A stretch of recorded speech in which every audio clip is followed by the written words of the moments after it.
Hai guys, ketemu lagi dengan saya Ardi di sini dari channel tentang arsitek, dan kali ini kita bakal ngelanjutin konten render realistic V-Ray 6 exterior part 17. Oke, di konten ini atau di materi ini tuh kita bakal ngebahas tentang settingan dari renderan ini.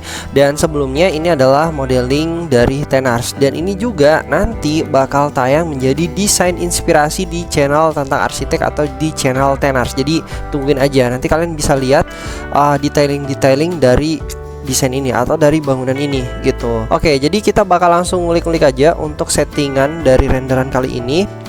Pertama kita bakal buka settingan V-Ray-nya. Oke, sekarang kita udah ada di V-Ray Asset Editor. Nah, untuk settingan yang pertama yang pengen saya bahas, sebenarnya ini sudah saya bahas sih di settingan-settingan sebelumnya. Tapi ya namanya konten render realistic V-Ray 6, kita bakal ngebahas walaupun udah dibahas sebelumnya. Siapa tahu aja buat teman-teman yang baru nonton bisa tahu langsung dari video ini gitu. Jadi untuk settingan aspal sendiri ini menggunakan settingan aspal yang diberikan efek basah ya. Jadi ada efek basahnya. Selanjutnya untuk membuat efek basah pada aspal itu yang pertama kalian pilih aja dulu misalnya aspal yang saya gunakan ya di sini. Terus kalian tambahkan di sini. Nah, di sini itu ada yang namanya reflective coat ya, jadi klik aja. Setelah itu nanti bakal muncul option tersendiri seperti ini. Nah, kalau misalnya udah muncul seperti ini, kalian bisa klik yang ada di sini untuk reflection roughness-nya. Terus kalian pilih filenya. Nah, jadi untuk file reflection roughness-nya ini saya menggunakan file yang ini ya. Jadi ini untuk membuat efek kayak apa ya, kayak efek aspalnya itu basah gitu, dan basahnya itu tidak merata. Jadi ya terlihat lebih realistik aja, maksudnya kayak genangan-genangan airnya itu random. Nah, setelah kalian pilih ini, kalian tinggal klik aja ini terus open gitu. Setelah itu kalian mainin. Nah, ini defaultnya di bagian sini itu penuh ya, jadi kalian turunin aja. Nah, turunin. Oke, setelah itu untuk settingan selanjutnya nggak ada, jadi tinggal itu aja yang ditambahin. Terus gunakan, kan ini awalnya glossiness, kalian gunakan use roughness gitu. Klik aja ini use roughness. Nah, kalau udah seperti itu ya udah clear untuk efek aspalnya. Oke, selanjutnya kita beralih ke settingan tembok. Oke, untuk settingan tembok sendiri ini ya ini pakai V-Ray Asset Editor atau material dari V-Ray Asset Editor yang ada di bagian wall paint dan wallpaper ya di sini. Dan ini nggak terlalu banyak diulik-ulik, jadi kalian bisa lihat sendiri. Kita udah klik tadi ya pakai ini, terus klik ini, dan ini untuk settingannya. Jadi di sini tuh sudah lengkap banget untuk settingan temboknya, biar temboknya itu ada bumpnya, ada displacementnya. Oh ya, jadi untuk temboknya ini dia nggak menggunakan displacement, cuman option displacementnya ini dimunculin gitu. Tapi kalau untuk bump ini ada gitu, dan bumpnya itu 0,4 ya. Dan saya rasa kalau waktu saya ngerender ini udah bagus banget, jadi udah kelihatan seperti tembok lah ya, tembok pada umumnya gitu. Dan selanjutnya kita bakal ngelihat dulu untuk stuko B01 atau untuk material ini itu saya buat putih. Jadi awalnya itu kayak gini. Nah, kalian bisa lihat ya, berubah warnanya. Jadi saya mau buat putih, soalnya tampilan dari renderan kali ini tuh saya pengen dominan putih, sedikit abu-abunya ya. Abu-abu itu paling list-listnya doang, atau yang ini ya, itu pun ini kayaknya saya menggunakan beton reflektif yang ini ya. Coba kita lihat, ini beton reflektif atau warna. Oh, warna juga ya, ternyata abu-abu. Stuko B01 50. Nah, ini sama, material yang sama. Ini sama ini tuh sama. Kalian bisa lihat sendiri di sini. Nah, dua ini tuh sama, tapi ini saya buat lebih ke abu-abu aja gitu. Jadi untuk temboknya saya menggunakan warna putih, nggak terlalu banyak permainan warna. Setelah itu kita ke bagian sini roster ya, rosternya concrete flooring.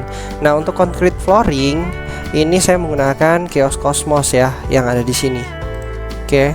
Jadi di sini kalian bisa cari aja material-material sesuai kebutuhan kalian. Tinggal klik di sini terus cari material. Pilih di bagian sini. Ada bagian konkret. Ya pokoknya intinya sesuai kebutuhan kalian gitu. Selanjutnya untuk material yang ini saya pakai Iron Blu-ray. Iron Blu-ray ini tuh ada di V-Ray Asset Editor di bagian sini, terus bagian metal. Nah, ini sini. Ya, jadi kalian bisa cari aja untuk material yang ini gitu. Oke, setelah itu kita aplikasikan semua material-material yang hampir-hampir mirip. Kalau untuk kusennya ini saya pakai material plastik ya. Ntar kebacanya glass window. Nah, ini dark gray vinyl.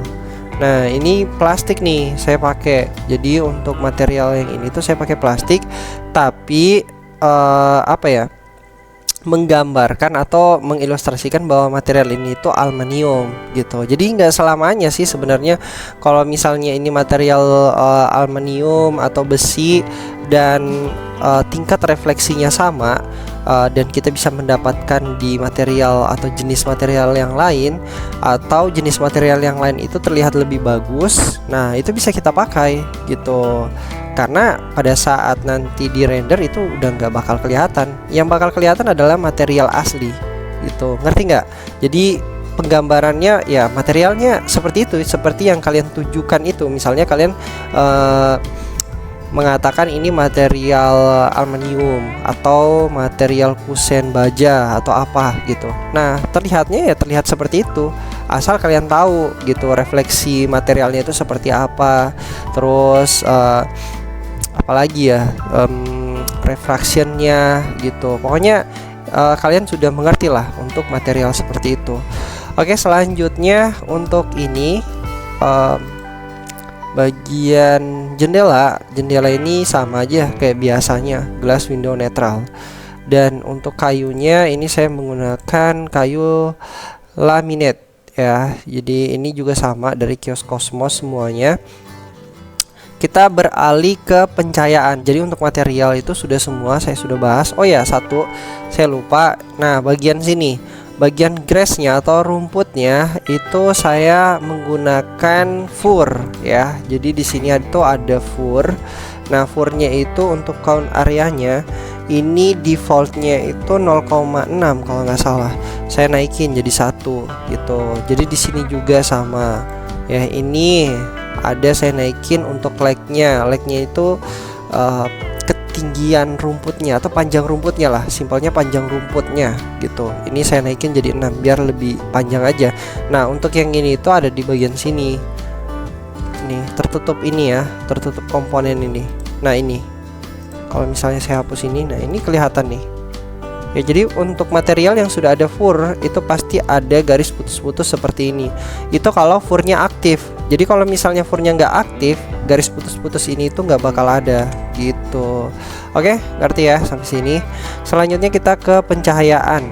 Nah, untuk pencahayaan sendiri kita ke section plan.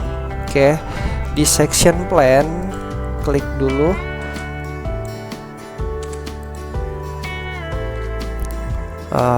Oke, ini baru kelihatan. Nah, untuk pencahayaan saya menggunakan semuanya pakai rectangle light ya. Jadi di sini tuh ada rectangle light, di bagian lantai 2-nya juga saya menggunakan rectangle light.